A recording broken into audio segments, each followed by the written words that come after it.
Kita akan lanjutkan part 2, Family The Unbreakable Bond. Petualangan suami istri yang tak sadar profesi dan masa lalu pasangannya. Dan sekarang mereka harus melawan dan menyelamatkan keluarga kecil mereka dari organisasi berbahaya yang mengejar. Tanpa lama-lama, yuk kita gaskan.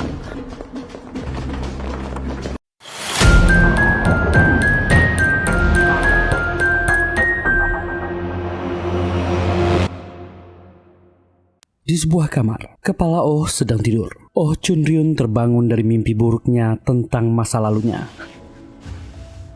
Dia memiliki tato asosiasi lama yang serupa dengan Carly Jung yang sudah dihapus. Dan yang tak diduga, kepala Oh adalah gadis yang juga dilatih di Serikat MGD. Dia terbayang masa lalu. Dia bangun dari istirahat dan segera keluar. Mereka pun berbaris, diminta ke lapangan. Di camp asosiasi lama, anak-anak dilatih untuk bertahan hidup. Dan malam itu mereka akan diberi pelatihan untuk merebut tanda pita yang dimiliki lawannya. Untuk bertahan hidup, mereka diminta masuk ke sebuah gudang. Chunryun masuk dan mulai bertarung dengan lawannya. Itu adalah permainan hidup dan mati.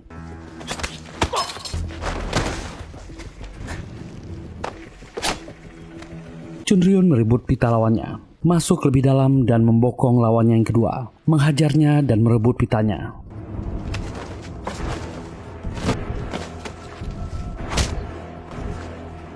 Dan Chunryun adalah gadis yang luar biasa. Dia menghadapi lawan ketiga, juga mengalahkannya.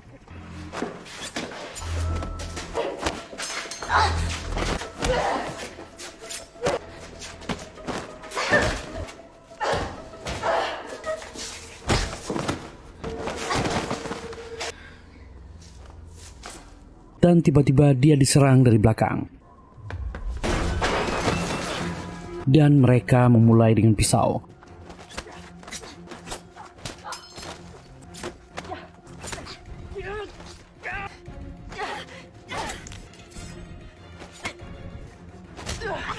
Chunryun terdesak. Dia membalikkan situasi dan menghajar remaja pria ini.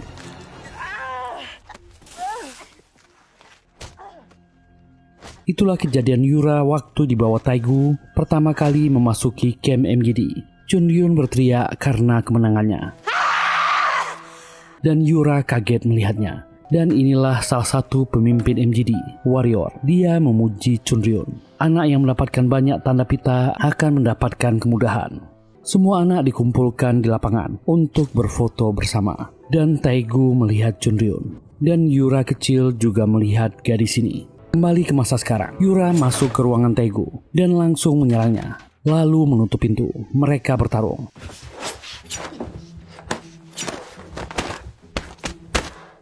Keahlian Yura tak luntur. Dia berbahaya.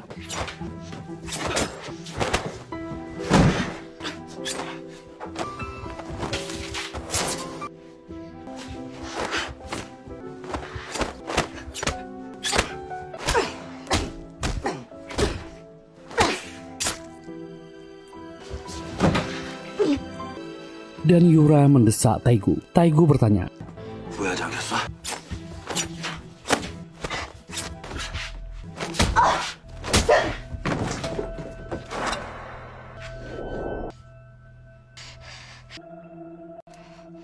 Mincio akan bangun jika dia ribut, melemparkan pot bunga dan menyerang Yura kembali.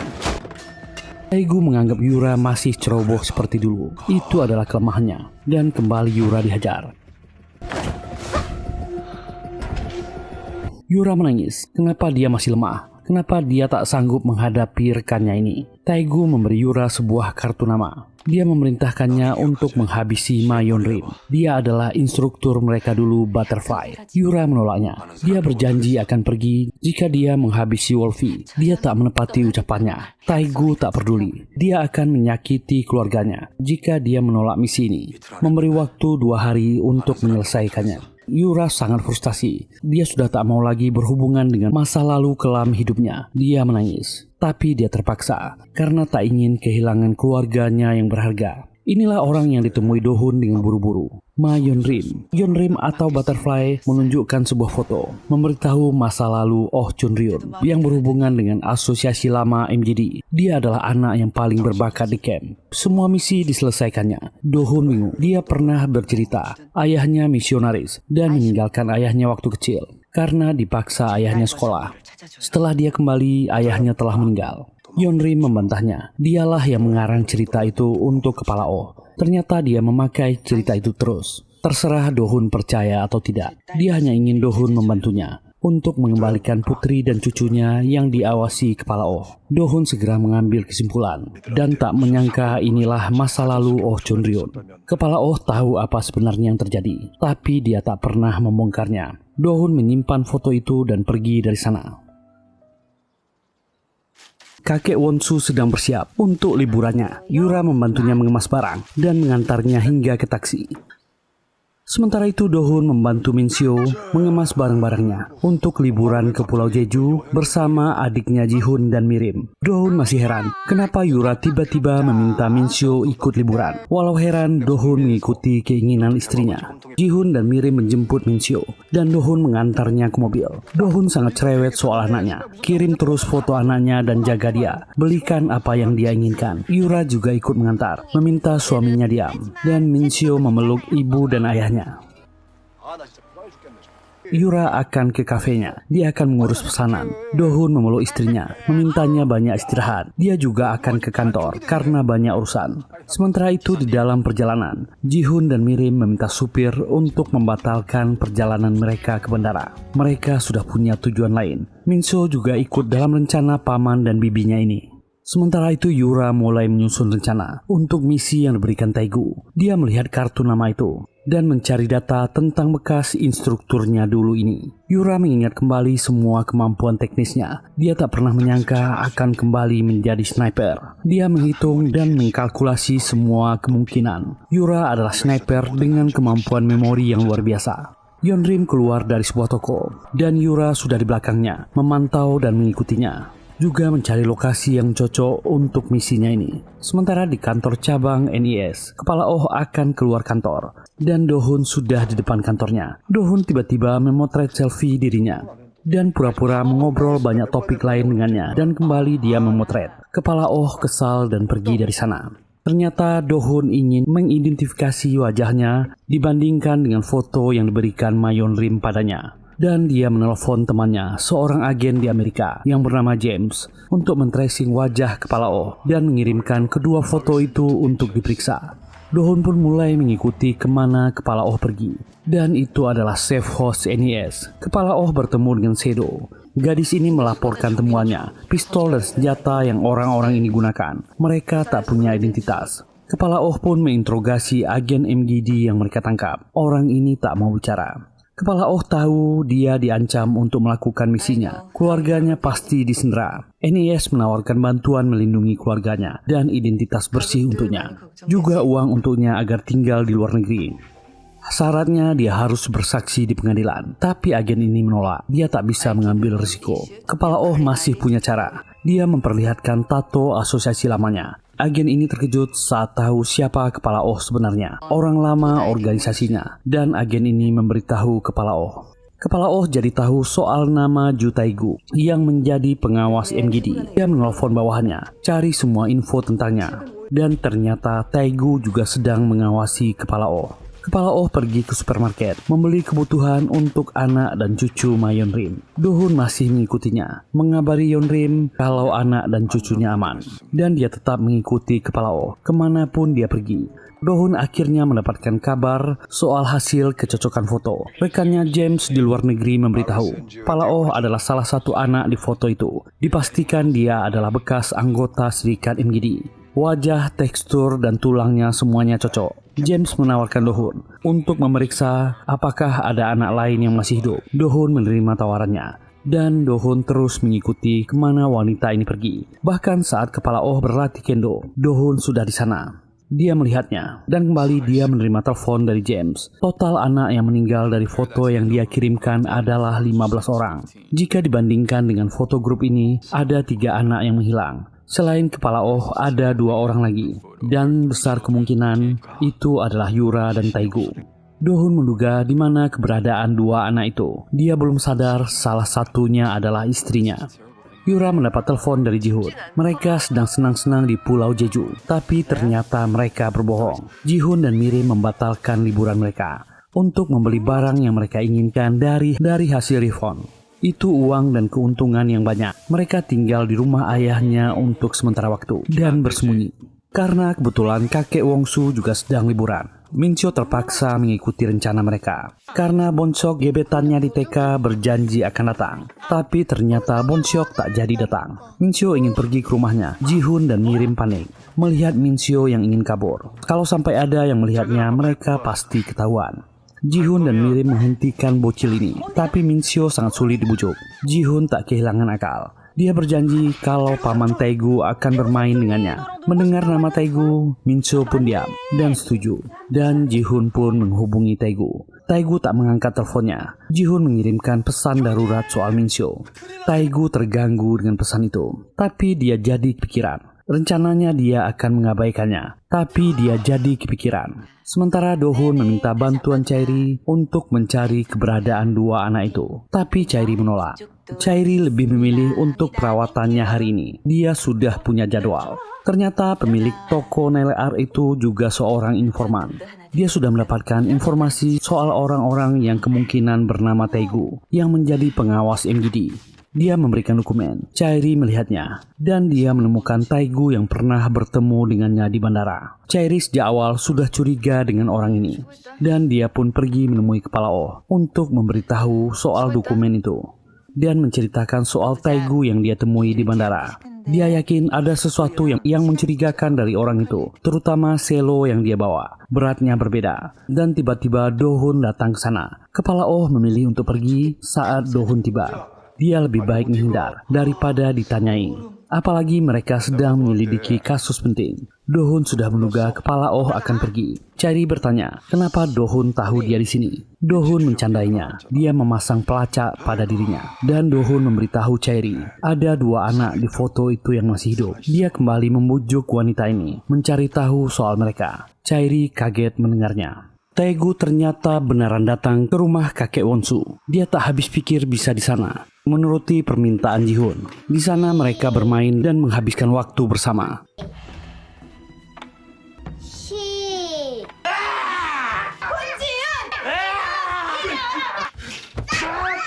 Ji-hoon mengalahkan Taegu terus-menerus dalam sebuah permainan. Mereka juga masih terus membohongi Yura dengan semua properti yang mereka siapkan. Taegu juga ikut membantu menyemprotkan salju. Dan mereka tak sadar bahwa Taegu adalah orang yang berbahaya. Mincio melihat jari Taegu yang terluka saat bermain dan mengobatinya. Taegu merasa aneh dengan kebaikan bocil ini. Selama ini belum ada orang yang perhatian padanya.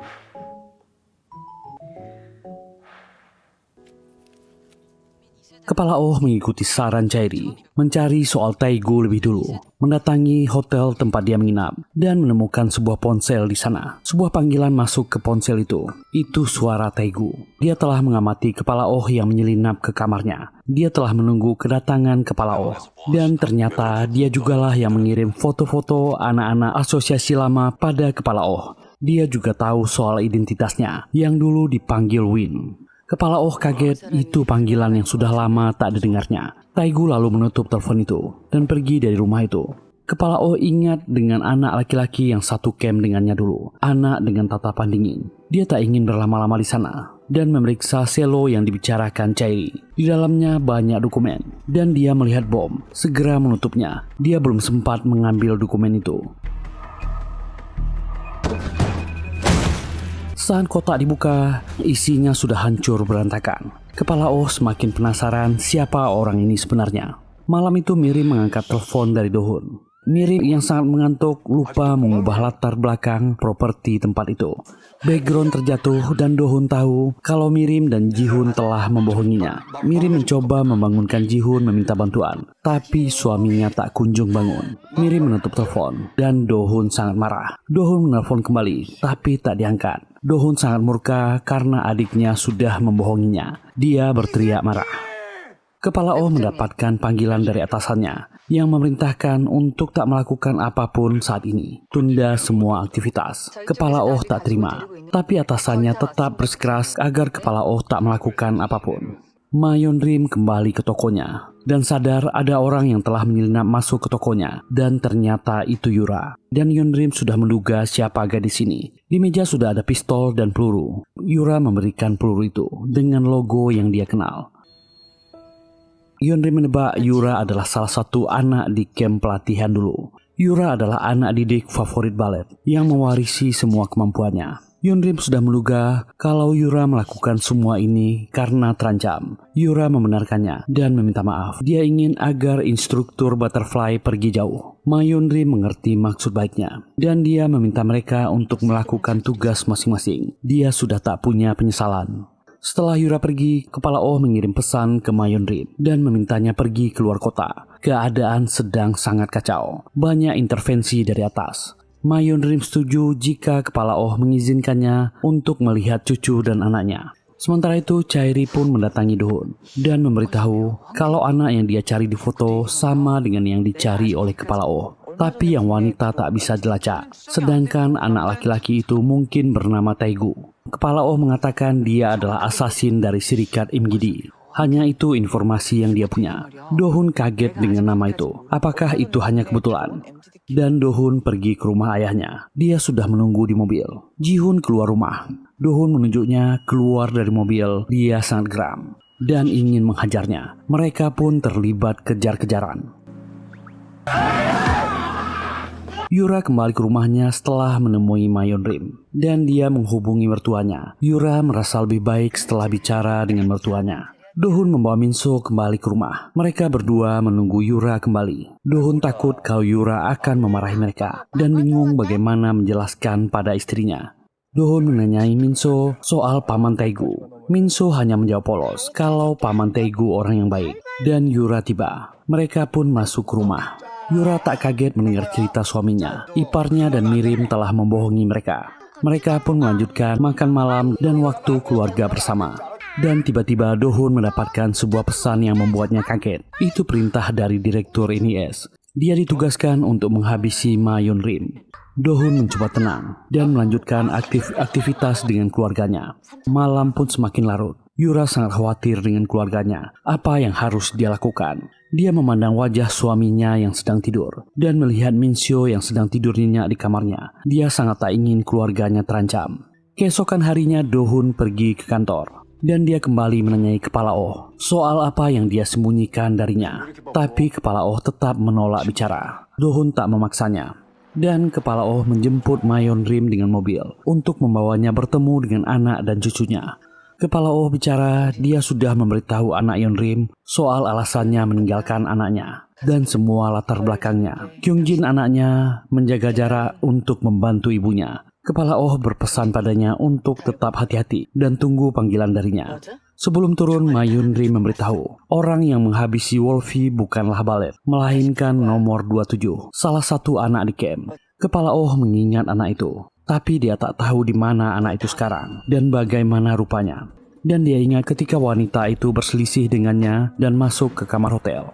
Ma Yeonrim sangat gugup menunggu anaknya keluar dari gedung teater. Dia ragu untuk bertemu.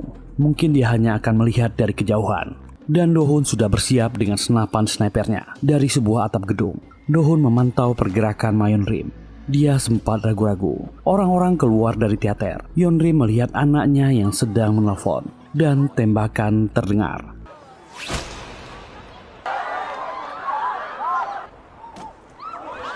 Dohun segera mencari siapa sniper yang menembak duluan. Melihat lewat teropong binokularnya, mereka saling bertatapan. Dohun tak percaya dengan apa yang dia lihat. Dan wanita itu sangat mirip dengan Yura istrinya. Yura juga tak percaya dengan apa yang di depan matanya. 10 menit sebelumnya, suami istri ini sama-sama naik ke atas atap gedung yang berseberangan.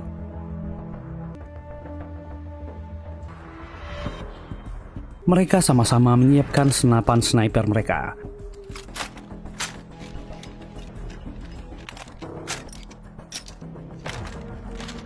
Dan sama-sama membidik. Dan ternyata sudah ada yang lebih dulu menembak. Keduanya pun melihat dari teropong binokular senapan.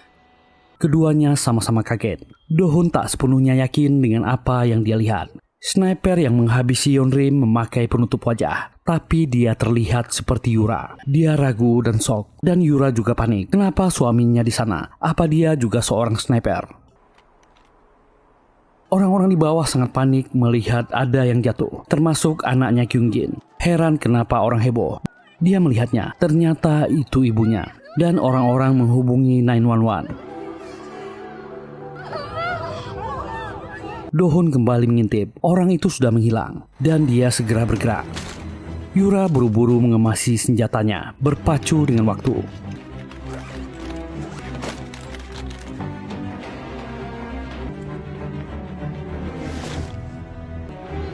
Sesampai di bawah, Dohun melihat keadaan Yonrim dan berlari ke gedung sebelah. Yura juga sudah turun. Saat Dohun tiba di sana, dia kehilangan jejak sniper tadi. Dia melihat sekeliling, dan ternyata Taegu sudah menjemput Yura. Taegu sangat menyayangkan karena Yura gagal dalam misinya. Ada orang yang mendahulunya. Dia belum bisa mengendalikan emosinya. Di perjalanan, Dohun terus menelpon istrinya, tapi Yura tak mengangkatnya. Yura masih shock sejak tahu ternyata suaminya juga seorang sniper. Dan Taegu membawa Yura ke safe house-nya, memintanya duduk, dan kembali bertanya kenapa dia bisa gagal. Apa dia tak takut dengan keluarganya terancam? Yura marah memperingatkan orang ini, jangan coba-coba mengganggu keluarganya. Taegu menunjukkan foto, memberitahunya Win senior mereka dulu yang banyak menghancurkan orang di camp ternyata ada di Korea. Yura melihat foto itu, dan Taegu memberitahu identitas Win adalah kepala Oh Chunryun. Yura sangat shock mendengar itu. Dohun ditelepon direktur NIS, memintanya menemukan jejak si sniper. Dohun pun menjelaskan keadaannya, dan direktur juga memintanya mengawasi kepala Oh. Ternyata di dalam badan NIS juga sedang mengalami perpecahan. Kepala Oh sampai di kantor. Dia dicegat Yonji. Direktur sedang rapat dan memblokir semua berita tentang Butterfly, dan hanya Kwon Do-hun yang di lokasi. Dan dia juga yang menyerahkan mayat Yonrim. Itu membuat kepala Oh kaget dan kesal. Dia mendatangi Do-hun yang berada di ruang jenazah.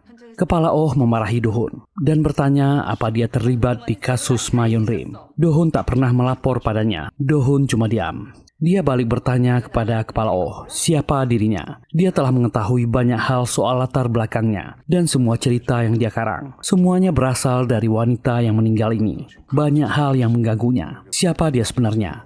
Kepala Oh kaget. Do-hun melanjutkan, dia tak melibatkannya di kasus Wolfie karena takut ini mengganggu kasus serikat MGD. Dia juga membayar Ko In-bo dan terlibat dengan Butterfly. Apa yang terjadi? Itu membuat kepala Oh pucat dan tak bisa menjawab. Do-hun pun menghubungi direktur dan berkata dia akan menemuinya dan akan memberi informasi soal kepala Oh. Do-hun keluar dari ruangan itu. Dan kepala Oh panik. Apa yang harus dia lakukan? Kepala Oh berusaha menghentikan Do-hun dan dia menceritakan masa lalunya. Dia tak punya pilihan selain jujur. Dia dulu yatim piatu dan tak tahu harus kemana. Dia tak ingat ada yang membawanya dan dia sudah di luar negeri menjalani kehidupan yang asing baginya. Dia dikumpulkan dengan anak-anak seusianya dan dia menjadi yang terbaik di tempat itu. Ada dua rombongan. Angkatan pertama disebut Siklus 1 dan juga ada anak-anak usia di bawahnya yang dipanggil Siklus 2. Taegu dan Yura bertemu dengan kepala Oh di camp itu. Taegu sangat kagum dengan kemampuan kepala Oh yang merupakan lulusan terbaik. Kepala Oh juga sering melihat kedua anak ini. Dan suatu hari 2 Januari 1988 datang perintah dari pemerintah selatan. Mereka diminta untuk melenyapkan sisa-sisa asosiasi lama dan semua data, serta menghabisi semua anak-anak yang ada di camp itu. Bule tak terima dengan perintah itu. Mereka tak bisa mengorbankan anak-anak. Berbanding terbalik dengan Warrior. Dia ingin mengikuti perintah, tak mau mengorbankan karirnya. Nama dan pangkatnya bisa dihapus. Warrior berkata, Jenderal Gim di selatan berjanji akan melindungi mereka dan mendapatkan jabatan kembali. Cukup singkirkan anak-anak ini. Dia tak akan mengambil risiko, tapi Ballet tetap kukuh. Anak-anak ini bukan prajurit, mereka tak bisa mengorbankannya. Dia tetap tak terima. Keduanya bertengkar. Baleth meninggalkan ruangan dan memerintahkan kumpulkan anak-anak untuk pembubaran. Butterfly atau Mayon Rim awalnya tak memihak siapapun. Tapi malam itu Warrior mengancam akan menyakiti keluarganya di selatan jika dia tak berpihak padanya. Butterfly pun terpaksa melakukannya. Warrior memerintahkannya untuk membuat laporan palsu keadaan pembubaran camp. Dan dia mengirim pesan kalau camp telah diduduki musuh yang tak dikenal dan seluruh anak-anak di pelatihan telah tewas. Dan para tentara bayaran masuk ke camp mereka malam itu. Terjadilah pembantaian. Kebetulan anak-anak junior sedang berlatih malam itu. Mereka sedang melakukan simulasi. Yura dan salah satu rekannya mendengar pengumuman lewat pengeras suara, memberitahu semuanya akan menghadapi pertempuran sungguhan. Mereka semua diminta segera pergi. Saat akan bergerak, rekan Yura ditembak dan meninggal. Yura tak berani mengeluarkan suara dan mundur dari sana. Tiba-tiba ada orang di belakangnya. Itu adalah Taegu. Yura memberitahu Taegu apa yang baru dilihatnya. Lalu banyak suara tembakan terdengar. Tentara bayaran Rusia melakukan pembersihan dan pelacakan di markas itu. Dan itu sangat kacau. Semua anak dihabisi tanpa ampun.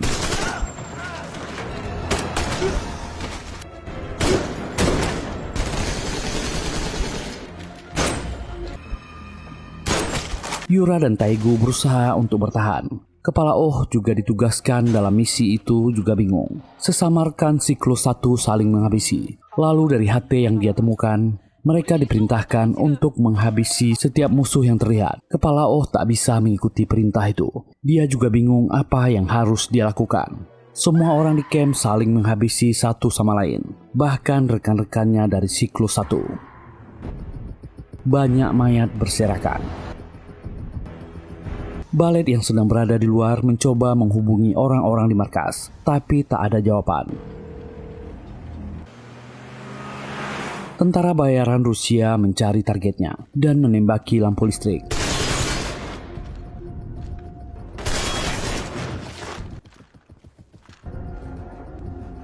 Dan Baleth sampai di sana, menghabisi tentara bayaran yang ditemuinya. Baleth bertemu dengan Yura dan Taegu, memintanya mengikutinya. Dia membawa mereka keluar dari camp. Meminta mereka segera kabur dari sana, selamatkan hidup mereka. Mereka harus bertahan. Baleth menyiapkan senjatanya. Lalu Warrior dan Butterfly datang ke camp dan turun dari mobil. Warrior menghadapi Baleth secara langsung. Yura dan Taegu mendengar suara tembakan dari arah camp. Mereka terus kabur, melewati hutan salju dan mencari jalan keluar dari sana. Entah berapa kali mereka terjatuh. Dan Taegu memutuskan berpisah dengan Yura. Mereka harus berpencar dan berpesan ke rekannya agar dia tetap hidup. Mereka mengambil jalan masing-masing. Sirine dan gonggongan anjing pelacak terdengar di kejauhan. Dan kini Yura dan Taegu bertemu kembali. Mereka hidup dengan jalan yang berbeda. Yura melihat foto-foto mereka dulu. Dan Taegu tak menyangka Yura sudah punya keluarga baru, meninggalkan masa lalunya. Yura berkata tak ada gunanya membahas ini. Dia masih marah dengan Taegu, mengancam akan menghabisinya jika macam-macam dengan keluarganya. Dan Yura terpaksa menerima misi lain karena telah gagal.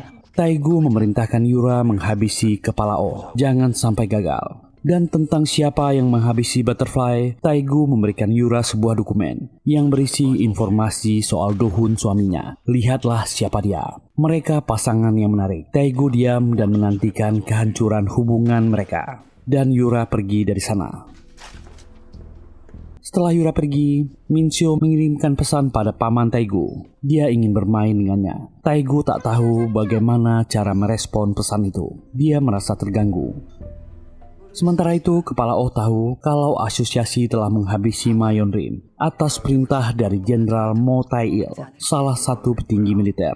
Do-hun tak percaya, itu perintah atasan langsung. Tapi Kepala Oh yakin peristiwa ini terjadi karena desakan para petinggi militer.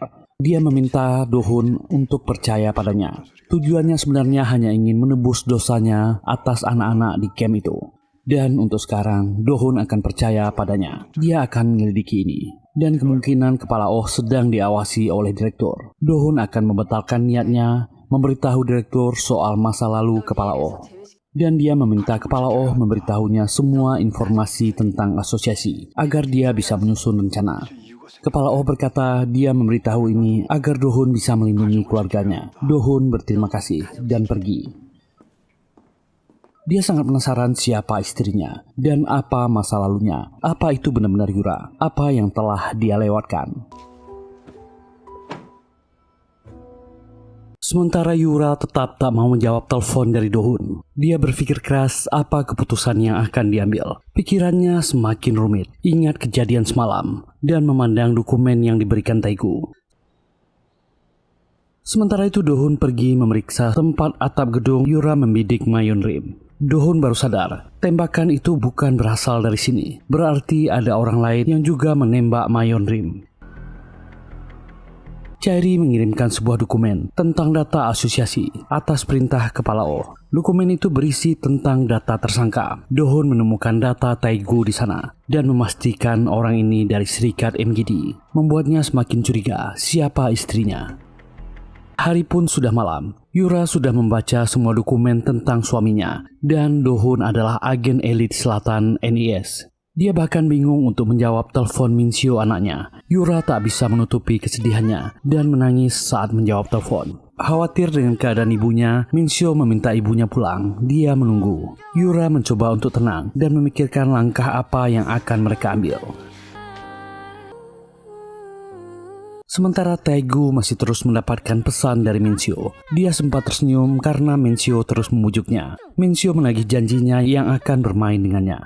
Dia ingat saat menjemput Min-seo di sekolahnya.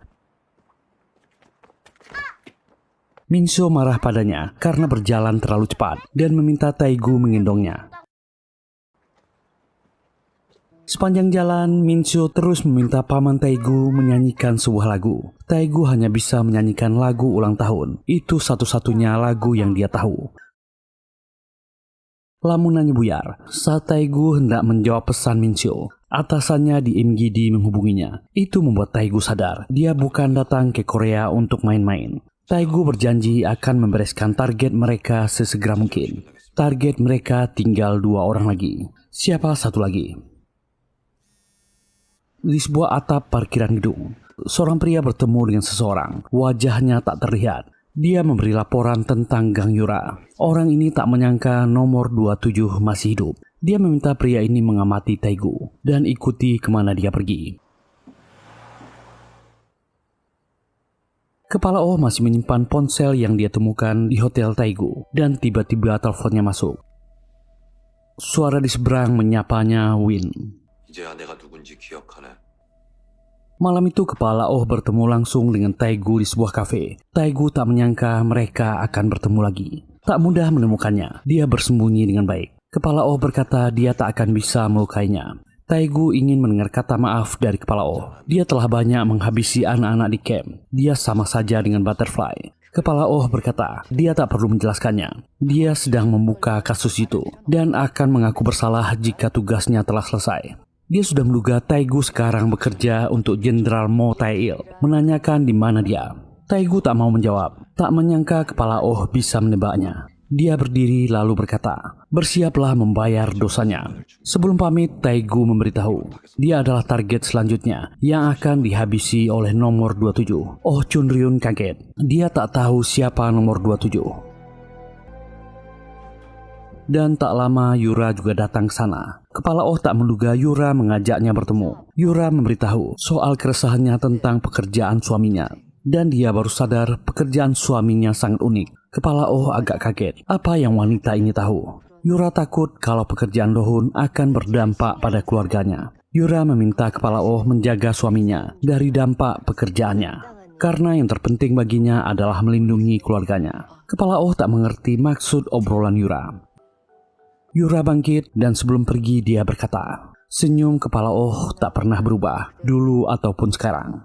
Kata-kata itu membuat Kepala Oh ingat dengan anak yang dia temui di camp.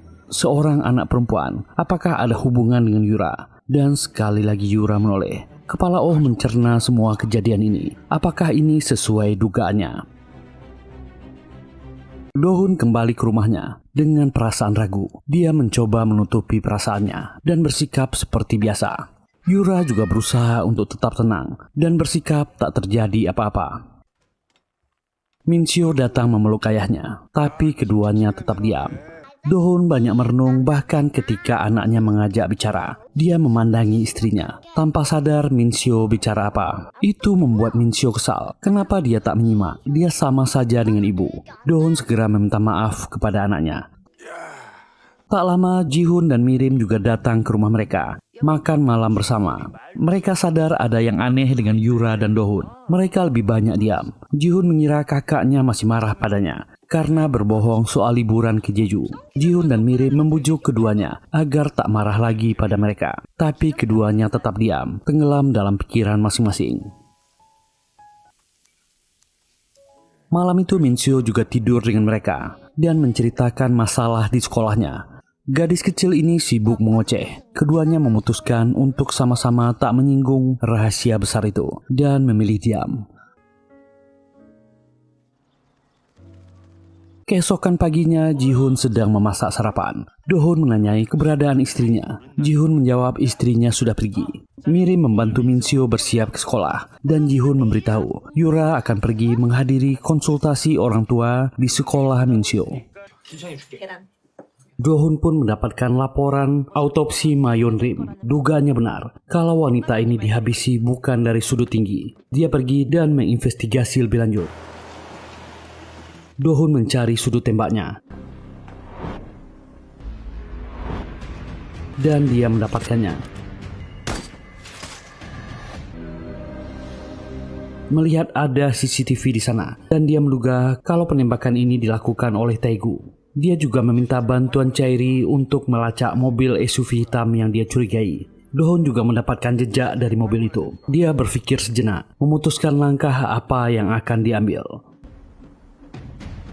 Sementara terjadi kehebohan di kantor Kepala Oh. Direktur NIS memerintahkan tim investigasi untuk menyita semua berkas yang berhubungan dengan kasus Serikat MGD yang ditangani Kepala Oh. Kepala Oh cuma diam. Dia menyaparkannya yang memimpin penggeledahan bernama Jang. Dia juga heran, kenapa direktur repot-repot melakukan ini, padahal dia telah punya salinannya. Kepala Oh meminta laporkan saja dia kalut dan cemas, biar direktur senang. Chairi pun datang ke kantor saat tahu ruangan Kepala Oh diperiksa. Dan Chairi memberitahunya kalau asasin MGD yang tertangkap di Pondok Hwacha pernah menghubungi direktur sebanyak 3 kali. Dan seluruh kamera CCTV di sana sudah dihapus. Dan dia yakin direkturlah yang memerintahkan untuk mengeksekusi Butterfly atau Ma Yeon-rim. Kasus ini punya banyak kepentingan di dalamnya.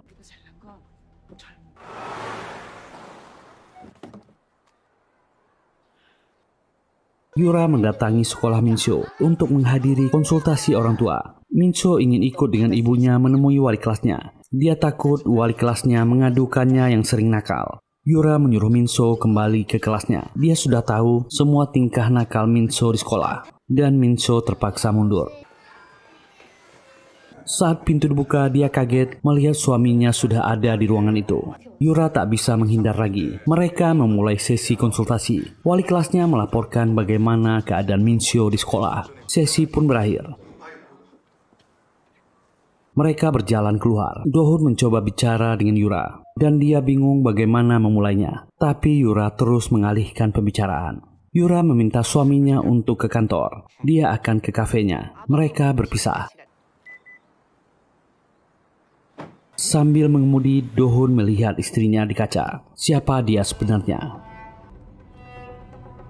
Do-hun akan mencari keberadaan SUV orang yang menghabisi Ma Yeon-rim. Dan dia juga memberitahu Kepala Oh. Kepala Oh sempat memastikan keadaannya. Apa dia baik-baik saja? Dia menduga kalau Do-hun belum tahu soal Yura. Do-hun menjawab dia baik-baik saja.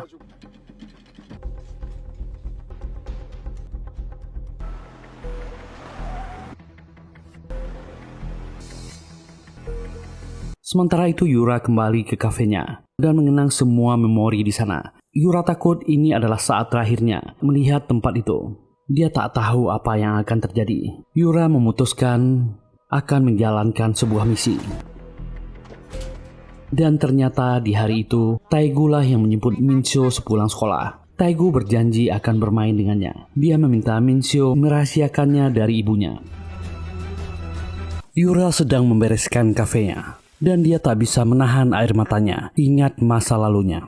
Yura dan Taegu menghabiskan masa kecilnya di kamp pelatihan MGD. Mereka dididik keras untuk menjadi prajurit. Tak ada belas kasihan selama mereka di sana. Semuanya harus menurut dan patuh, dan harus berbaris pagi-pagi sekali. Semua anak di sana bersaing satu sama lain. Pemerintah Selatan menyiapkan para anak ini untuk menjadi pasukan khusus militer yang hanya tahu tugasnya dan tak punya perasaan. Mereka selalu dicekoki dengan perang dan abdi negara. Semua anak belajar dengan tekun, dan korban-korban yang gugur di pelatihan akan dibuang. Itulah hari-hari yang mereka jalani setiap hari. Belajar, latihan bertahan hidup, hari-hari keras dan penuh perjuangan, dan latihan bertarung setiap hari. Para petinggi akan mengecek para anak yang berbakat, sampai akhirnya mereka dipasang tato Serikat MGD. Tato milik Yura dipasang sendiri oleh Ballet. Yura menahan tangisnya. Akhirnya sampailah ke kejadian 2 Januari 1988. Semua anak di camp dihabisi. Yura dan Taegu berhasil kabur dari sana, dan mereka berpisah di hutan penuh salju dan memilih jalan masing-masing. Yura berhasil menyeludup naik kapal kargo dari Rusia dan tiba di perbatasan Thailand. Gadis kecil ini tersiok malang. Semua orang melihatnya, menyangkanya pengemis. Dia berjalan di tengah pasar melihat keadaan dan sempat diganggu anak-anak sebayanya. Yura kecil terus melangkah, memasuki komplek perumahan warga. Sampai dia nekat masuk ke rumah warga yang pintunya terbuka dan menemukan makanan di meja. Tanpa pikir panjang, Yura memakan apa saja yang ada di sana. Dia sangat lapar. Karena rumah itu kosong, Yura memutuskan untuk beristirahat sebentar di sana. Pemilik rumah itu adalah sepasang suami istri yang sudah tua dan tak memiliki anak. Saat mereka memeriksa meja makan, mereka jadi sadar kalau ada orang yang masuk ke rumah mereka. Menemukan jejak kakinya, mereka mencari dan menemukan Yura yang bersembunyi di lemari. Mereka sudah melihat Yura di pasar tadi. Yura kaget saat persembunyiannya ketahuan. Instingnya langsung bertindak dan mengarahkan pistol pada mereka. Suami istri ini meyakinkan Yura mereka tak akan menyakitinya. Mereka kaget anak kecil ini punya pistol. Yura yang sangat kelelahan tiba-tiba saja pingsan.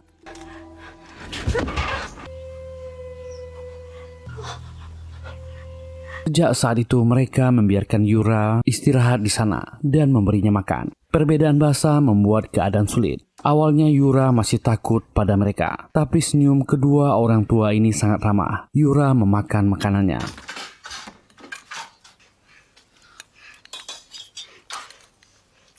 Yura mulai merasa aman dan nyaman di sana. Sepasang suami istri ini selalu meninggalkan catatan saat meninggalkan makanan untuk Yura. Yura masih belum mengerti apa yang tertulis. Sudah seminggu dia di sini. Perlahan Yura mulai mempelajari bahasa Thailand di dinding agar bisa berkomunikasi. Dan Yura melihat luka-luka di kakinya mulai sembuh. Mereka membiarkan Yura tinggal di sana. Akhirnya, setelah hampir 1 bulan, Yura membalas di kertas. Itu tulisan bahasa Thailand. Mereka terharu. Suami istri ini mengangkat Yura sebagai anaknya dan meminta Yura datang ke pelukan mereka. Mereka tak pernah tahu kenapa anak kecil ini bisa bernasib sangat malang. Sejak saat itu Yura adalah bagian dari keluarga ini. 10 tahun berlalu. Yura hidup nyaman dengan keluarga barunya di Thailand. Kini dia sangat menyukai sayuran yang dibencinya waktu kecil dulu. Dia juga mulai melupakan masa lalunya di camp. Keluarga mereka sangat harmonis. Yura bahkan selalu tidur dengan kedua orang tuanya. Ayah dan ibu angkatnya sangat bahagia dengan anak angkatnya. Memintanya untuk tak capek bekerja. Dia harusnya di rumah saja. Tapi Yura ingin membantu perekonomian keluarganya. Suatu hari ibunya memberitahu kalau ada pria yang menanyai tentang Yura di pasar. Ibunya tak tahu siapa orang itu. Dia menanyai Yura anak kandungnya atau bukan, dan kapan dia datang ke sini. Ibunya marah dan mengusir pria itu. Ayahnya berkata, dia akan melindungi anak gadisnya. Yura bekerja di sebuah restoran. Dia juga meminta ayahnya untuk tetap di rumah. Usianya sudah lanjut, dia tak perlu bekerja lagi. Saat berangkat ke tempat kerja, Yura masih memikirkan tentang pria yang menanyainya. Malam itu, saat Yura kembali ke rumah, telah terjadi keributan di depan rumahnya. Dia melihat kedua orang tuanya telah tewas dan dibawa pergi oleh sekelompok orang. Yura melihat Taegu. Dia masih ingat dengan bekas luka di kening itu. Itu membuatnya sangat shock dan sedih. Yura menangis. Dia sangat menyesali masa lalunya di camp itu dan segera lari dari sana. Dan Yura melihat foto keluarga besar barunya. Inilah yang dia punya sekarang. Yura takut kalau dia akan kehilangan keluarga sekali lagi karena masa lalunya. Chairi masih terus memantau mobil SUV yang diminta oleh Do-hun dan memberikan alamatnya. Do-hun mendatangi rumah aman Taegu dan dia tahu orang ini tak ada di rumahnya. Saat Do-hun masuk ke ruangan itu, tiba-tiba ada sekelompok orang yang menyerangnya.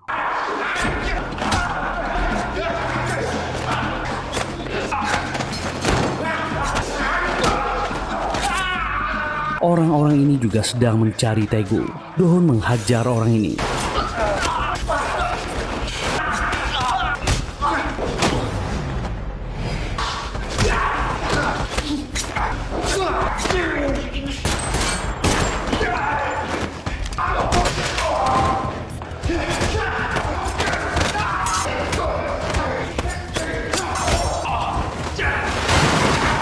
Agen profesional memang beda. Dia membiarkan satu pria tetap sadar untuk diinterogasi. Di tempat itu Do-hun menemukan dokumen internal perusahaan tentang dirinya dan kepala Oh. Dia juga menemukan foto-foto yang memotret keluarganya. Tiba-tiba Ji-hoon menghubunginya, memberitahu kalau Min-seo belum juga kembali ke rumah. Do-hun panik dan bergegas memacu mobilnya untuk mencari anaknya. Do-hun menghubungi Yura, tapi Yura tak mengangkat teleponnya. Dan Do-hun meminta bantuan kepala Oh menggantikannya memeriksa tempat tinggal Taegu. Do-hun memberitahu kepala Oh tentang dokumen yang dia temukan. Kepala Oh kaget, mereka punya koneksi ke orang dalam. Do-hun menduga kalau ada orang NIS yang telah berkhianat. Do-hun memberitahu kepala Oh kalau dia harus mencari Min-seo. Dia belum kembali ke rumah. Kepala Oh ikut panik mendengar itu. Kepala Oh pun menanyai dan menghajar pria ini. Pria ini mengaku dia hanya melakukan setelah dibayar dan dia ditembak. Kepala Oh hanya ingin namanya, siapa yang mengutusnya. Setelah disiksa, pria ini memberikan informasi. Kepala Oh keluar dari tempat itu. Sementara Yura juga tak menjawab telepon Ji-hoon. Ji-hoon mengirimkan pesan pada Yura. Min-seo belum kembali, apa dia bersamanya? Dan Mirim mendapati Yura meninggalkan cincin pernikahannya di rumah. Ji-hoon heran, Yura tak pernah melepaskannya. Sementara itu Yura sedang dalam perjalanan. Kepala Oh mengangkat telepon. Yura bertanya kenapa dia bisa di safe house Taegu. Yura ternyata sudah di seberang gedung menunggu kedatangan Taegu dengan senapan snipernya. Dia berniat menghabisi Taegu. Kepala Oh melihatnya. Apa senjata itu milik Ballet? Dia ingin melupakan masa lalunya, tapi masih menyimpan senjata itu. Sekali dia terlibat kembali dengan serikat, hidupnya akan bermasalah. Yura berkata, dia terpaksa mengangkat senjatanya lagi. Dia tak peduli siapa yang akan datang. Dia akan melindungi apa yang dia punya sekarang. Kepala Oh memberitahu Taegu tak ada di sini dan menunjukkan sebuah foto. Dia memberitahu ada orang yang telah mengamati keluarganya dan Min-seo telah menghilang. Mendengar itu Yura langsung panik, segera meletakkan senjatanya, langsung pergi dari sana. Dan Do-hun melihat rekaman CCTV di sekolah Min-seo. Dia melihat Min-seo pergi dengan Taegu. Mereka mengendarai mobil SUV yang Do-hun cari. Ternyata Taegu ingin membawa Min-seo pergi ke rumah lain di pinggiran kota. Selama perjalanan Yura terus menghubungi, tapi Taegu tak mengangkatnya. Yura juga mengirim pesan ke Min-seo dan memintanya menelpon, tapi tak ada jawaban. Yura tak sanggup menghubungi suaminya. Dia merasa sangat bersalah. Dia semakin panik, makin sulit mengendalikan emosinya. Yura memutuskan akan ke sekolah Min-seo. Dan sebuah pesan masuk dari Chairi. Dia akhirnya menemukan lokasi keberadaan Taegu dan dia akan segera pergi. Kebetulan Yura sampai dengan taksinya. Dengan canggung dia langsung naik ke mobil suaminya. Mereka langsung bergerak. Mereka berdua masih merasa canggung satu sama lain. Do-hun juga tak tega memarahi istrinya. Yura menutupi tangannya, takut ketahuan dia tak memakai cincin. Tapi mereka harus fokus mencari Min-seo sekarang. Yura mendapatkan pesan dari Taegu. Taegu meminta Yura untuk datang setelah dia menyelesaikan misinya. Jika ingin anaknya selamat. Yura sempat ingin memberitahu Do-hun, tapi dia tak berani mengatakannya. Dan Chae-ri kembali melaporkan, jejak Taegu berada di sebuah pom bensin. Sementara di mobil, Min-seo tiba-tiba bangun. Dia ingin ke toilet. Taegu panik karena Min-seo ingin buang air besar. Min-seo berteriak, dia tak bisa menahannya lagi. Dan Taegu terpaksa berhenti di sebuah pom bensin. Taegu segera melapor pada atasannya kalau dia akan melenyapkan target sesuai rencana. Seorang pria datang ke parkiran dan menemui seseorang di mobil. Orang di mobil ini bernama Lee Jung-mook, direktur NIS saat ini. Dia mendapatkan laporan dari bawahannya soal Yura dan Kepala Oh. Lee Jung-mook menghubungi Jenderal Motel. Situasi di Korea agak kacau, tapi dia bisa mengatasinya. Tinggal 2 orang lagi yang akan mereka habisi, agar Motel bisa kembali ke Korea dengan aman. Dan dari pembicaraan mereka, orang bernama Ballet diragukan kematiannya. Tapi di Korea ada anak didiknya yang menjalani kehidupan biasa. Semua akan disingkirkan sesuai rencana. Pengkhianat di NIS adalah direkturnya sendiri. Dia meminta anak buahnya segera bekerja. Yura dan Do-hun sudah tiba di pom bensin dan Taegu sudah tak di sana. Petugas di sana pernah melihat ada anak kecil dan petugas ini tak tahu kemana mereka pergi. Do-hun segera memeriksa kamar mandi dan dia kembali menghubungi Chae-ri untuk meminta tracking lokasi terbaru. Chae-ri memberitahu rute yang diambil agak unik. Do-hun dan Yura segera bergerak. Taegu membawa Min-seo pergi makan tteokbokki dan Min-seo memaksanya memberi suapan terakhir. Taegu menolaknya. Itu membuat Min-seo menangis keras. Semua orang di restoran memperhatikan mereka. Taegu bingung cara menghadapi bocil ini. Yura dan Do-hun sampai di restoran tteokbokki dan anaknya juga sudah tak ada di sana. Staf restoran memberitahu anak kecil yang mereka cari menangis tadi di sini. Yura dan Do-hun keluar dari tempat itu dan terus mencari. Yura akhirnya meminta maaf pada suaminya karena dirinya Min-seo berada dalam bahaya. Do-hun meminta Yura tenang. Mereka harus fokus mencari anaknya dulu. Selanjutnya Min-seo dan Taegu pergi ke sebuah foto booth. Sempat-sempatnya orang ini mau. Min-seo akan menangis jika tak dituruti dan mereka berfoto dengan dandanan yang aneh. Do-hun dan istrinya kembali menemukan jejak Taegu yang mendatangi foto booth. Di saat yang sama, kakek Won-su menghubungi Yura. Yura tak bisa mengobrol terlalu lama karena cemas soal Min-seo dan menutup teleponnya. Mereka menemukan foto Taegu dan Min-seo dengan dandanan aneh yang terpajang di sana. Yura pun mengirim pesan, mengancam Taegu. Dia akan menghabisinya jika berani menyakiti anaknya. Mereka kembali bergerak. Sementara itu, di sebuah tempat cucian, anak buah Lee Jung-mook sedang mencuci motornya. Tiba-tiba sebuah mobil masuk. Pria yang juga agen ini tak menyangka. Dia ketahuan melihat Kepala Oh di mobil. Pria ini langsung kabur. Kepala Oh mengejarnya.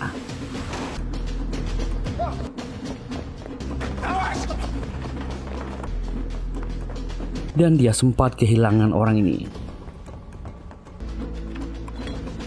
Orang ini mengira dirinya sudah lolos. Kepala Oh tiba-tiba menghajarnya dan menangkapnya.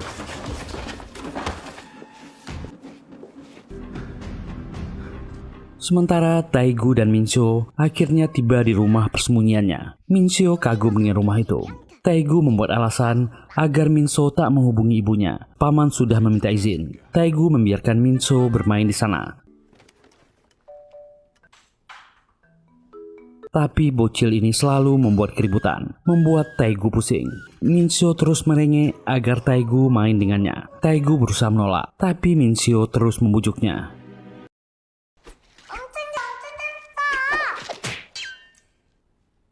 Akhirnya Taegu menyerah dan bermain dengan bocil ini.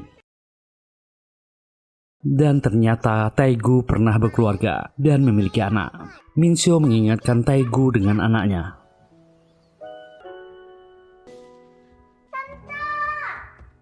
Yura dan Dohun akhirnya sampai di pinggiran kota. Setelah mengikuti trekking jejak yang diberikan Chairi, mereka berpencar untuk mencari keberadaan anaknya.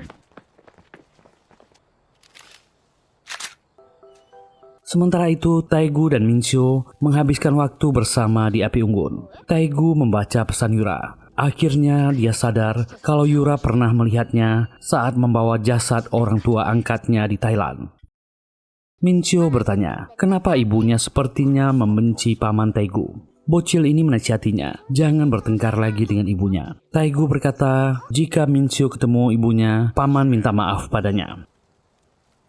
Dan akhirnya bocil ini lapar. Dia merengek meminta ayam goreng. Taegu langsung menuruti permintaan Mincio dan memintanya menunggu. Selagi dia pergi, Yura akhirnya menemukan rumah tempat Taegu membawa Mincio. Melihat anaknya seorang diri di dekat api unggun, Yura segera memeriksa keadaan anaknya. Mincio memberitahu dia sedang bermain bersama paman Taegu. Yura segera menelpon suaminya kalau Mincio telah ditemukan. Taegu kembali dan membawa makanan, tapi Mincio tak ada di sana. Dohun tiba-tiba muncul dan menghajar Taegu. Dohun memperingatkannya, jangan ganggu lagi keluarganya, karena dia sudah tahu siapa dia sebenarnya. Dia adalah nomor 19, Jo Taegu. Dia hanya jadi pion bagi serikat MGD yang baru. Dohun memberitahu, serikat telah mengkhianatinya dan sedang mengincarnya. Dohun berkata kali ini dia akan mengampuninya. Taegu tak paham kenapa dia mengampuninya. Dohun ingin memberi Taegu kesempatan kedua untuk memperbaiki hidupnya.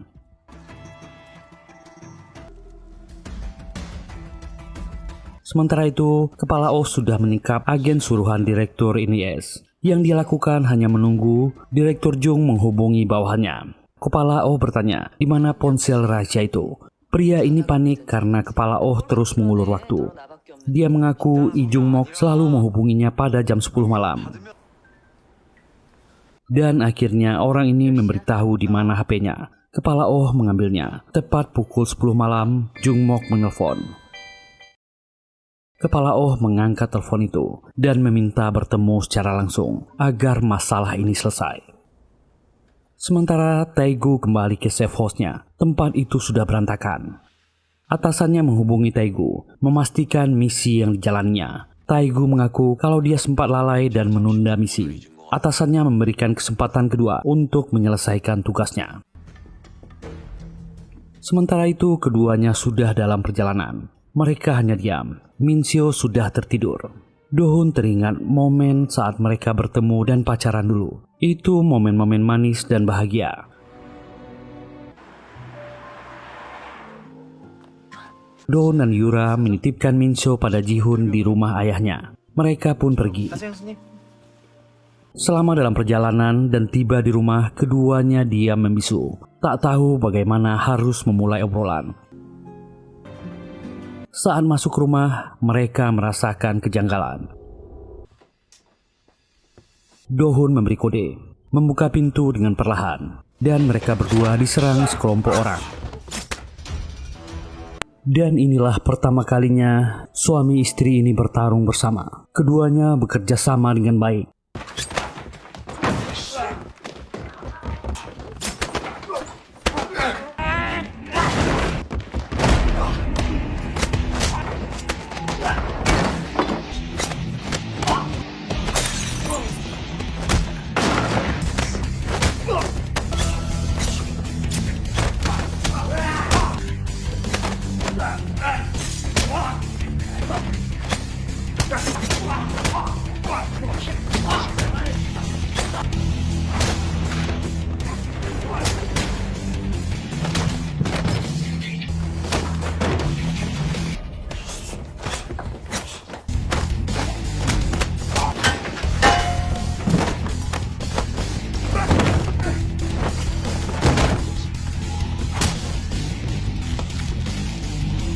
Lawannya dijatuhkan.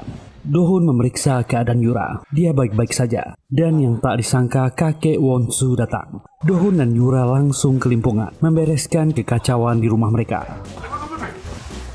Yura mengulur waktu mengalihkan perhatian ayah mertuanya, berusaha menahan pintu. Dohun segera menyembunyikan dua orang itu dan mengikat mereka. Dia segera meminta bantuan Chairi dan Jayol untuk membersihkan dua orang ini. Yura dan Dohun membuat banyak alasan untuk menjelaskan kekacauan yang terjadi di rumah mereka. Ada gempa yang baru terjadi, makanya rumah berantakan. Kakek Wonsu terus bertanya, apa yang terjadi?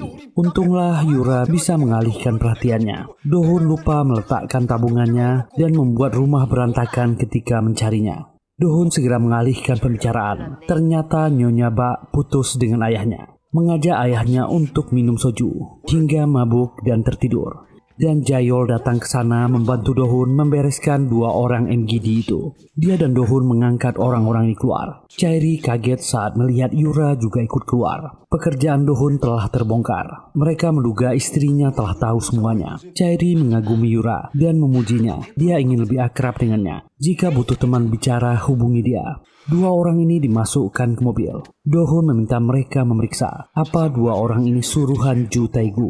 Jayol dan Chairi pergi dari sana. Dari tatonya, dua orang tadi dari serikat MGD yang baru. Dan Dohun kembali ke rumah. Mereka segera membereskan rumah. Keduanya masih belum sanggup untuk saling bicara. Dan kembali ke masa lalu, kedua orang ini di Thailand. Inilah saat kedua anak manusia ini bertemu. Saat itu Dohun sedang menjalankan misinya, mengawasi target. Dia sering duduk di restoran tempat Yura bekerja. Yura memberikan menu. Dohun menunjuk makanan di menu. Orang yang diawasi Dohun tiba-tiba pergi. Dan ketika Yura mengantar pesanan, Dohun sudah tak ada lagi. Temannya berkata bos akan marah, akan memintanya ganti rugi makanan yang belum dibayar. Besoknya saat Yura datang ingin bekerja, dia melihat Dohun sedang asik makan.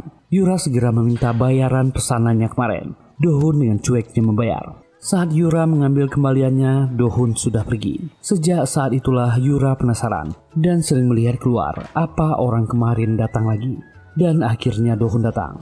Yura pun datang membawa menu. Dohun dengan tingkah seperti biasa mengusir Yura. Tentu Yura sangat kesal. Suatu hari ayah dan ibu Dohun menghubunginya lewat video call, memintanya segera menikah. Dohun belum tertarik dan tak terlalu peduli. Yura yang mendekat segera pura-pura membersihkan meja dan tak menyangka Dohun orang Korea. Yura iseng mengambil telepon dan ikut bicara. Dan Dohun baru tahu gadis ini ternyata orang Korea. Orang tuanya ribut, siapa gadis tadi? Dohun memanfaatkannya, berkata Yura adalah pacarnya, berhenti mengganggunya. Dan Dohun berterima kasih pada gadis ini. Yura meminta Dohun tak datang ke restoran ini lagi. Dia menyebalkan. Dan besoknya Dohun tetap datang, duduk di restoran sebelah. Suatu hari saat Yura pulang, Dohun melihatnya. Yura heran bertanya ada apa. Ternyata Dohun selalu mendengar perutnya yang lapar, memintanya untuk makan dengannya. Dia berjanji tak akan datang lagi. Yura tak menyangka orang ini cukup menyenangkan. Bahkan Dohun mengajaknya untuk makan dengannya besok. Keduanya segera akrab. Hari di mana Yura melihat orang tuanya dihabisi adalah hari terberat dalam hidupnya. Hari itu dia datang dengan linglung dan langsung meminta pria ini untuk membawanya pergi jauh. Yura menangis dalam pelukan Dohun. Dia sudah tak punya siapa-siapa lagi di hidupnya. Kembali ke masa sekarang, Dohun bangun dan panik saat tahu Yura tak ada di sampingnya. Segera mencarinya. Kakek Wonsu masih di rumah, menyangka dia bertengkar dengan istrinya. Dia menyarankan anaknya agar lebih dulu minta maaf pada Yura. Yura mengirim pesan untuk suaminya agar dia menjaga keluarga mereka. Ada hal yang harus dia selesaikan. Dohun mengikuti permintaan istrinya. Dia harus percaya pada Yura. Yura pun pergi menemui Taegu di safe house-nya. Ternyata Yura ingin tahu di mana motel, yang ternyata adalah warrior. Taegu menolaknya. Yura mengancamnya, katakan di mana dia. Masalah ini akan selesai jika orang itu dihabisi. Taegu memperingatkan Yura, kasus ini sangat rumit. Hidup mereka telah diputuskan ketika bergabung dengan asosiasi. Yura tak peduli, siapapun akan dihadapi. Dia hanya ingin keluarganya aman. Yura bertanya sekali lagi, mulai menembak dengan emosi. Taegu pun menyuruh Yura memeriksa ponselnya. Ada sebuah pesan misi untuk menghabisi Oh Chunryun, lengkap dengan lokasinya. Sementara Dohun mengantar anaknya ke sekolah, Dohun menanyai Minso apa yang dia lakukan dengan Paman Taegu. Minso memberitahu ayahnya, dia senang menghabiskan waktu dengan Paman Taegu. Dia orang yang baik. Bocil ini tak mengerti kenapa orang tuanya membenci Paman Taegu. Mereka hanya salah paham padanya. Dan Minso sampai ke sekolah. Dohun pun mendapat pesan dari agen Jayul. Seluruh keluarganya aman. Tim mereka sedang mengawasi. Sementara itu Taegu mengantar Yura ke lokasi itu. Dan inilah kejadian di Thailand yang sebenarnya. Taegu pernah mencari keberadaan rekannya ini untuk mengingatkannya. MGD sedang mengincarnya. Dia sudah mencari ke banyak tempat dan tak menemukannya.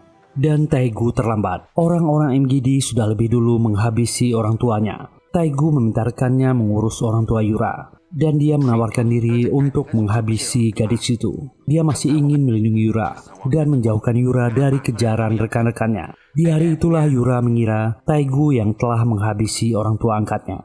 Taegu tak pernah memberitahu Yura apa yang sebenarnya terjadi. Yura salah paham padanya sampai sekarang. Dohun pun pergi ke kafe, memantau pekerjaan Jihun dan Mirin. Sementara Yura tak di sana. Dohun terus mengomeli adiknya agar lebih hati-hati dan melayani pelanggan dengan baik. Chairi pun datang ke kafe Yura, memberi laporan ke Dohun. Dohun memintanya mencari tahu soal anggota MGD yang menyusup ke rumahnya. Chairi berkata dua orang itu bukanlah suruhan Taegu. Itu perintah orang dengan posisi tinggi di MGD. Chairi memberikan ponsel milik Taegu pada Dohun. Ada panggilan mencurigakan dari luar negeri di ponsel itu. Nomor itu sama dengan nomor yang menghubungi Hwacha sebelumnya. Tapi Chairi belum mengerti bagaimana cara orang-orang MGD bertukar pesan. Dohun akan membawa ponsel ini. Tolong awasi adiknya. Dohun menghubungi Kepala Oh, tapi dia tak menjawabnya. Sementara itu Kepala Oh sedang menunggu kedatangan Direktur Lee Jung-mook. Dia telah meminta dua orang sniper bawahannya untuk bersiap. Jika dia menyalakan rokok, itu adalah kode habisi orang ini. Ini adalah perang. Semua risiko adalah tanggung jawabnya. Di perjalanan, Lee Jung-mook sedang mengurus kedatangan Jenderal Motel dan meminta semua bawahannya agar siaga. Yura dan Taegu tiba di lokasi. Mereka turun dari mobil. Taegu meminta Yura untuk mengurus Minso. Dia akan menyelesaikan ini. Keduanya sampai berebut senjata. Dan Taegu memberitahu sesuatu yang penting. Orang tua angkatnya dimakamkan di kuil Wanwetsun. Biarkan dia menebus dosa ini. Yura memperhatikan gedung di sekitar itu. Dan Direktur Lee Jung-mook datang dan turun dari mobilnya. Dan ada sniper di salah satu atap. Itu Ju Taegu yang bersiap dengan senapannya. Taegu ragu, siapa yang harus dihabisi? Kepala Oh atau Lee Jung-mook?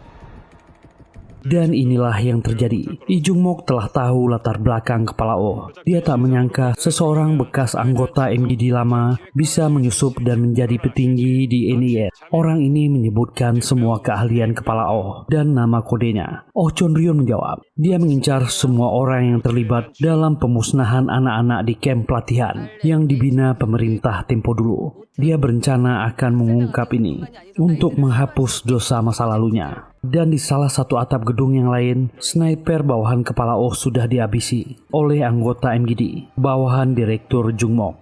Dia sudah bersiap menembak Kepala Oh. Dan seseorang dari belakang sampai. Yura menghabisi orang ini, mengambil senapan snipernya. Yura membidik. Lee Jung-mook tak setuju dengan Kepala Oh. Dia tak boleh mengungkap ini ke publik. Dia berkata Kepala Oh telah mengkhianati negara. Kepala Oh menolaknya. Dia adalah korban dari sistem ini.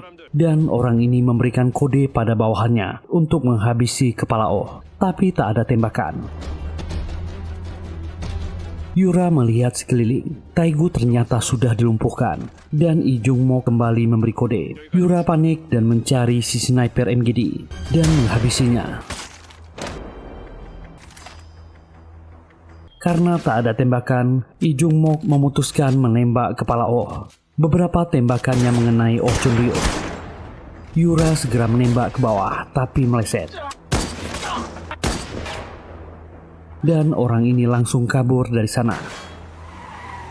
Kepala Oh yang terluka juga menembak, tapi orang ini sudah lolos. Yura memutuskan turun ke bawah. Untunglah Kepala Oh memakai rompi anti peluru, tapi tangannya terluka. Mereka sudah di mobil. Kepala Oh meminta jangan bawa dia ke rumah sakit. Dan Yura mengobati luka kepala Oh di rumahnya. Oh Chunryun meminta Yura untuk menjauh dari masalah ini. Yura tetap ingin ikut campur. Inilah caranya menyelamatkan keluarganya, membereskan akar masalah. Dan Yura meminta kepala Oh merahasiakan ini dari suaminya. Yura pun merawat Oh Chunryun. Dia juga menyiapkan bubur. Sementara Oh Chunryun sedang tertidur. Yura bersiap pergi dari sana. Dia menghubungi seseorang, bertanya dia harus kemana. Pesan masuk berisi alamat, nomor 56 Mayugu, Seoul. Yura keluar dari rumah kepala Oh.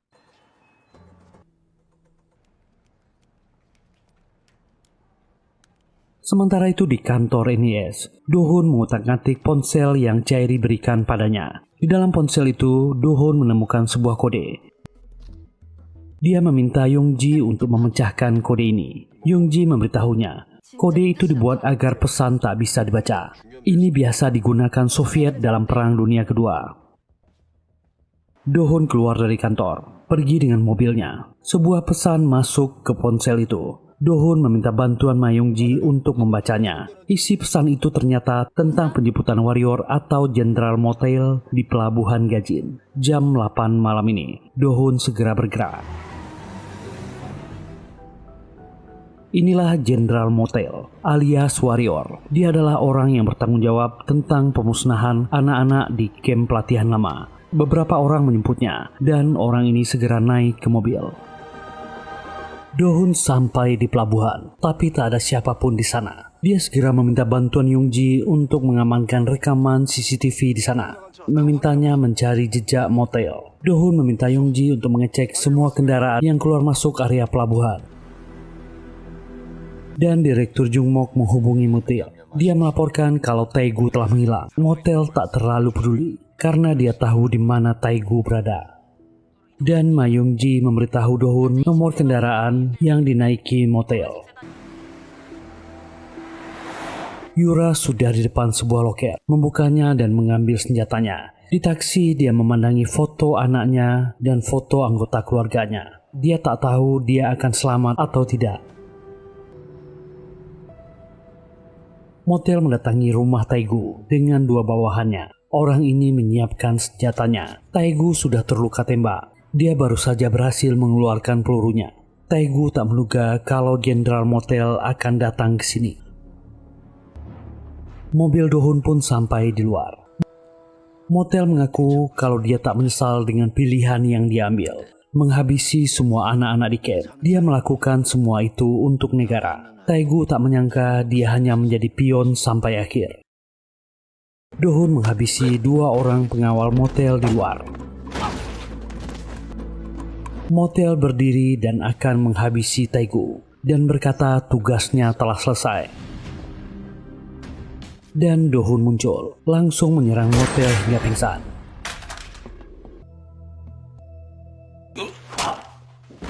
Taegu segera memberitahu Do-hoon, Yura dalam bahaya, karena Yura adalah target mereka yang terakhir. Do-hoon segera memacu mobilnya. Yura ternyata mendatangi kantor Do-hoon. Telepon dari Do-hoon pun tak diangkat. Dia masuk dan menyiapkan senjatanya.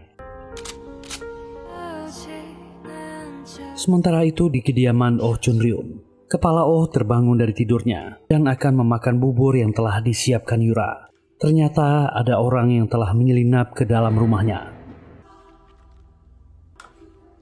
Setelah makan, kepala Oh tertidur, tapi dia hanya pura-pura. Dia sadar ada orang yang menyelinap ke rumahnya, dan dia menghabisi orang ini.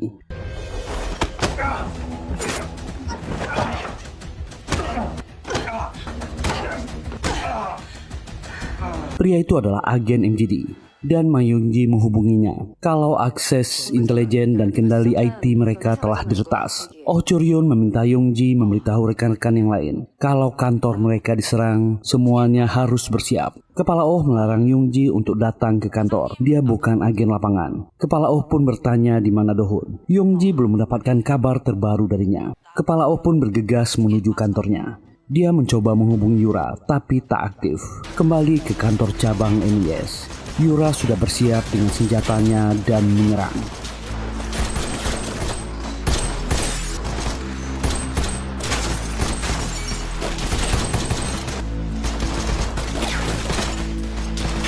dan dia diserang balik oleh para agen lapangan. Mereka menyerang karena perintah Kepala Oh. Keadaan yang gelap membuat mereka menyerang siapa saja yang masuk. Sampai akhirnya Jayol sadar lawan mereka Yura. Dia memerintahkan rekan-rekannya untuk berhenti menembak. Dan Jayol memanggilnya. Meletakkan pistol meminta Yura tenang. Yura pun berhenti menembak. Tiba-tiba kelompok MGD kembali datang dan menyerang. Mereka diserang dari berbagai sisi. Dan baku tembak pun terjadi.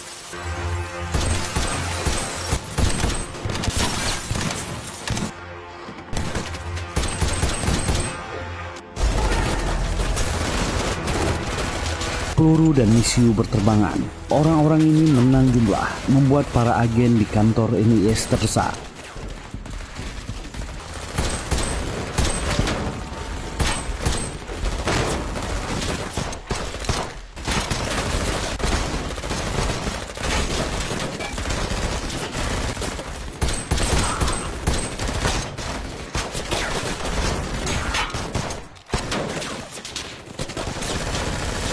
Do-hun pun datang dan menembak.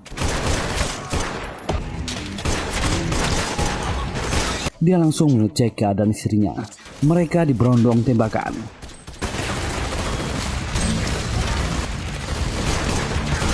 Sudah banyak agen yang terluka. Do-hun berteriak meminta teman-temannya keluar.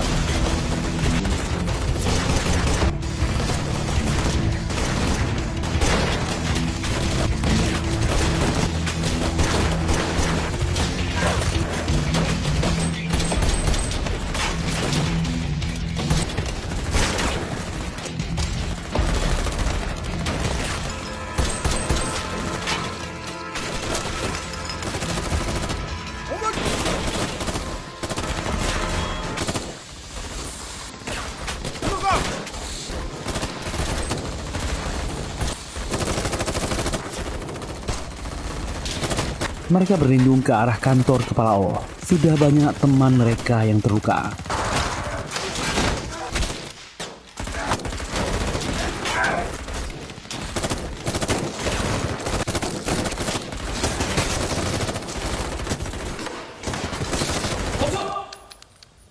Yura berkata dia akan menerobos. Do-hun akan menemani istrinya. Mereka mulai menghitung dan saling memberi kode lalu bergerak keluar.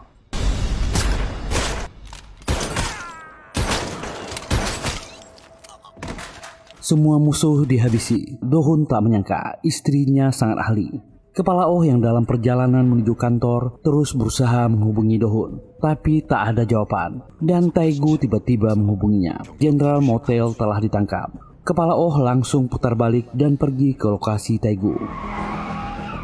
Dan Taegu sudah menunggu kedatangannya. Kepala Oh masih belum mempercayai Taegu dan menodongkan pistol. Taegu hanya menepati janjinya pada Do-hun untuk menyerahkan motel. Dia juga sudah muak dengan MGD. Dia hanya dimanfaatkan dan lalu pergi dari sana. Oh Chunryun masuk ke rumah untuk menemui orang ini. Oh Chunryun sudah menduga motel selama ini yang dia cari adalah warrior, orang yang telah mendidiknya di camp pelatihan dulu. Oh Chunryun pun membawa motel dan melaporkan pada atasan tertinggi NIS dan mengatakan Direktur Lee Jung-mok adalah dalang MGD dan dia menyerang kantor cabang. Dia sudah menyiapkan bukti untuk mengadili mereka berdua. Kepala Oh menawarkan diri untuk menangani kasus ini. Atasannya berkata untuk tak melibatkan urusan pribadinya dalam kasus ini. Tugasnya telah selesai. Kepala Oh kesal. Dia sangat dekat dengan membongkar kasus ini. Setelah semua kegaduhan di kantor itu berakhir, ada beberapa orang yang meninggal. Do-hun meminta bantuan rekan-rekannya yang lain membereskan kekacauan di sana. Jayol dan rekan-rekan yang cedera juga dibawa ke rumah sakit. Keadaan di kantor sangat berantakan. Yura meminta Do-hun untuk berhenti dari pekerjaannya. Do-hun pun menjawab, semua agen di sini memiliki keluarga. Dan sudah banyak kursi di sini tak diduduki siapapun. Mereka yang telah gagal dari misi telah dikuburkan. Meja ini digunakan untuk mengingat agen-agen yang telah meninggal. Yura memegang tangan suaminya. Dia hanya ingin keluarganya aman. Do-hun berjanji dia tak akan membuatnya khawatir lagi. Kini semuanya telah terungkap dan tahu identitas masing-masing. Keduanya harus menerima dan menjalankan hidup demi keluarga tercinta. Kepala Oh membawa motel ke ruang interogasi dan membahas cerita lama. bertanya kenapa dia kembali ke Korea. Motel berkata dia akan mengambil hak dan pangkatnya kembali. Kepala Oh marah dan menodongkan pistol. Dia makin kesal pada orang ini, menanyai alasannya menghabisi anak-anak di camp itu. Motel mengaku kalau dia hanya mengikuti perintah negara. Tapi Kepala Oh tak percaya padanya dan menembak. Tapi pistol itu tak ada peluru. Oh Chun-ryun mengontrol amarahnya dan berjanji akan mengadili Motel untuk membalaskan perbuatannya pada anak-anak di camp dan keluar dari sana. Motel sangat kesal dan berteriak marah. Dan orang-orang yang lebih tinggi posisinya dari Kepala Oh menginterogasi Motel. Kepala Oh mengirim pesan ke atasannya. Dia telah menyerahkan Motel atau warrior. Esok harinya Yura terbangun tanpa Do-hun di sampingnya. Do-hun meninggalkan sarapan dan pesan untuknya. Hari ini dia tak boleh bekerja. Semuanya telah dia siapkan. Yura tersentuh dengan perhatian suaminya. Dia baru merasakan kembali kedamaian setelah semua peristiwa yang mengancam keluarganya. Kantor cabang NIS mulai diperbaiki. Do-hun datang ke kantornya, bertemu dengan Kepala Oh dan menanyakan soal Motel dan Direktur Lee Jung-mok. Kepala Oh memintanya tak khawatir, kasus ini telah ditangani. Do-hun ingin masalah ini tuntas. Dia tak ingin keluarganya dan rekan-rekannya dalam bahaya lagi. Oh Chun-ryun menjelaskan, dia akan mengupayakan segala cara untuk menyelesaikan kasus ini. Kepala Oh mengerti kalau Do-hun terburu-buru karena istrinya Yura, tapi semua ada prosedurnya. Do-hun pun pergi dari sana. Dia menghubungi Chae-ri, memintanya mengirimkan jadwal Direktur Lee Jung-mok. Do-hun berencana akan menanganinya sendiri. Yura pergi menjemput Min-seo ke sekolahnya. Dan ternyata Tae-gu juga datang ke sana. Tapi dia ragu untuk bertemu dengan bocil ini. Min-seo ternyata melihatnya dan mendatanginya dengan riang gembira. Tae-gu terharu, Min-seo masih percaya padanya. Yura cuma diam melihat itu. Lalu bocil ini mengajak ibunya dan Tae-gu untuk makan es krim bersama. Min-seo meninggalkan mereka berdua mengobrol. Dia ingin ibu dan pamannya berbaikan. Tae-gu memberitahu Yura kalau dia akan pergi ke Thailand malam ini. Dia tak akan kembali ke Korea lagi. Dia tak bisa langsung keluar dari organisasi karena harus menyelesaikan masalah yang dimulainya. Min-seo pun masih terus mengawasi mereka. Dia kembali datang, meminta mereka berbaikan dan saling meminta maaf. Tae-gu menyampaikan permintaan maafnya pada Yura. Melihat itu barulah Min-seo merasa puas.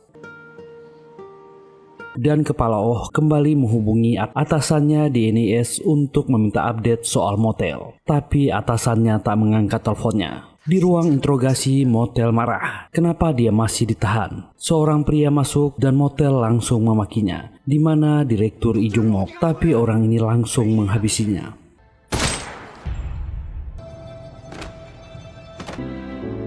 Di akhir hayatnya, Motel teringat sesuatu.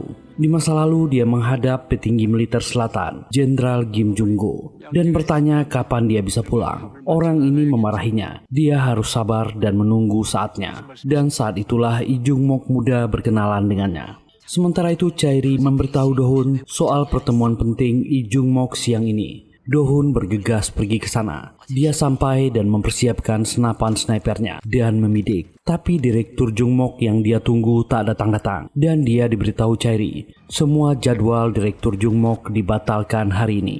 Kepala Oh masih menunggu kabar dari atasannya, tapi tak ada berita.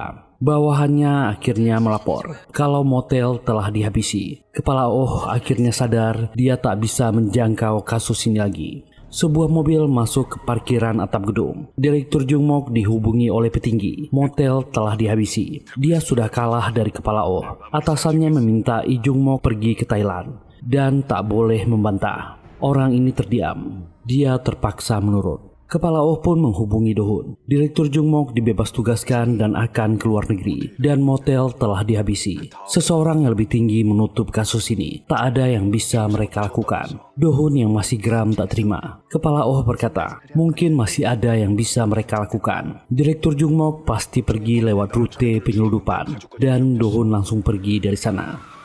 Sementara itu Ji-hun dan Mirim sedang berjalan di luar. Tiba-tiba wanita ini merasakan kontraksi yang parah. Dia akan melahirkan. Ji-hun langsung menghubungi Yura dan juga meminta bantuan ayahnya. Dan Yura langsung mendatangi Mirim di rumah sakit. Yura sampai di kamarnya. Mirim mengomel dan kesakitan karena Ji-hun meninggalkannya sendirian. Yura berusaha menghiburnya. Dan Yura pun pergi mencari di mana Ji-hun. Dan dia melihat pria ini terbaring di lobi rumah sakit. Ji-hun langsung kabur saat melihat Yura. Yura segera mengejarnya sampai ke toilet. Yura memarahinya karena tak menemani istrinya. Ji-hun kabur karena dia masih takut untuk menjadi seorang ayah. Yura memberinya nasihat. Akhirnya Yura memaksa Ji-hun untuk keluar karena operasi cesar Mirim akan segera dilakukan. Mereka mengantar Mirim hingga ke ruang operasi dan mereka semua menunggu. Ji-hun ingin pergi. Yura menghentikannya. Ji-hun meyakinkan kakak iparnya kalau dia akan kembali. Sementara Do-hun sedang menunggu Lee Jung-mok di rute penyeludupan. Tiba-tiba pesan masuk di ponselnya. Do-hun mendapat kiriman foto keluarganya yang sedang di rumah sakit. Seseorang mengetuk kaca mobilnya dan menyerahkan telepon. Dan itu adalah telepon dari petinggi DNAS. Dia memerintahkan Do-hun untuk melupakan kasus ini, menyuruhnya keluar dari pekerjaannya, dan dia menjamin tak akan mengganggu keluarganya lagi. Do-hun berkata dia akan menurutinya, tapi jika dia mengganggu keluarganya, dia akan mengejarnya sampai akhir. Dan kepala Oh menghubungi Do-hun, memberitahunya kalau para petinggi membiarkan Lee Jung-mok untuk kabur ke luar negeri. Tak ada lagi yang bisa mereka lakukan. Operasi Mirim berjalan dengan lancar. Ji-hun pun menemani istrinya. Mirim sangat senang dengan perhatian suaminya. Do-hun pun melepaskan tugasnya. Dia mendatangi keluarganya di rumah sakit. Yura menyambut kedatangannya. Do-hun berbohong pada Yura, mengatakan misi telah sukses. Sekarang mereka telah aman. Semua telah selesai. Yura percaya padanya, asal keluarga mereka tetap aman. Do-hun meminta izin pada istrinya. Dia akan berhenti dari pekerjaannya. Yura setuju. Dia senang dengan keputusan Do-hun. Keluarga kecil mereka kembali berkumpul dan menghabiskan waktu bersama. 3 bulan berlalu. Keluarga mereka merayakan hari ke-100 anak Ji-hun dan Mirim. Min-seo menghubungi paman Taegu dan mengundangnya datang. Taegu menolaknya. Dia masih ada pekerjaan. Taegu masih berkomunikasi dengan kepala Oh. Dia mengirim daftar anggota MGD yang tersisa dan memberikan informasi soal pergerakan Lee Jung-mok di Thailand. Sementara itu, Do-hun yang keluar dari pekerjaannya fokus membantu Yura di kafenya. Kenalannya Chairi dan Jayol juga kembali rujuk. Kepala Oh juga ikut mendatangi Do-hun di kafenya. Dia ingin agar Do-hun kembali ke agensi. Do-hun pun menjawab. Dia meminta waktu untuk berpikir dan bicara dulu dengan istrinya. Dan kakek Won-su memberikan hadiah tiket pesawat ke Thailand untuk Do-hun dan Yura. Dia tahu Yura ingin memindahkan mendiang orang tuanya ke tempat yang lebih layak. Yura dan Do-hun datang ke Thailand dan mengunjungi kuil, memberi hormat di makam orang tua Yura. Yura dan Do-hun mendatangi restoran, tempat mereka bertemu pertama kali, menghabiskan waktu romantis bersama, bercerita tentang masa lalu, dan tiba-tiba Min-seo menghubungi mereka kalau Bibi Mirim kabur dari rumah setelah berkelahi dengan paman Ji-hun. Do-hun dan Yura segera menelpon dan memarahi Ji-hun bergantian. Meskipun keluarga mereka penuh masalah, Do-hun dan Yura akan selalu melindungi keluarga mereka. Dan serial Family The Unbreakable Bond selesai. Semoga terhibur. Terima kasih sudah meluangkan waktunya di channel ini. Kalau nggak keberatan, mohon dukungan teman-teman untuk kami. Silahkan tekan tombol like, subscribe, dan nyalakan loncengnya. Semoga kita semua diberi kesehatan dan rezeki yang lancar. Kita jumpa lagi di serial atau film kami selanjutnya. Bye.